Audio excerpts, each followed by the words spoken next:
तर मंडळी आम्ही येऊन पोचलो मस्त की रेड्डीच्या गणपतीच्या ते आता पाया पडून जातो.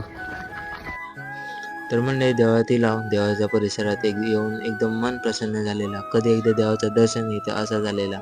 तसेच आम्ही निघालो गाभाऱ्यात जाऊ. तर गाभाऱ्यात तर गर्दी होती कारण शनिवार होतो. भक्त तर खूपच इलेले. तसे आपल्याला दर्शन भेटलं आणि तसंच मी या प्रदक्षिणा घालूक सुरुवात केली. तर कॅमेरा मागे फिरवले तर मित्र आपल्या मागून चालत होतो, प्रदक्षिणा घालत होतो.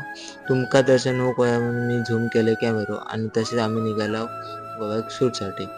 शूटला वेळ होत होतो म्हणून आम्ही बोटीत बसलो, गाडी बिडी भरलाव आणि तसेच निघालो गोव्यात. तर गोव्यात तर लवकरात लवकर पोहोचायचं होतं कारण आपल्या आधीच वेळ झालेलो. तुम्ही आता बघू शकता बोटीतनं कसा व्ह्यू वाटतं, एकदम समुद्र असा मस्त गेट होतो. तसे आम्ही लोकेशनवर इलाव आपल्या शूटचं काम चालू केलंय आणि शूट झाल्यानंतर तसेच घरात निघालो. तर व्हिडिओ कसं वाटलो आवडला असेल तर नक्की लाईक करा.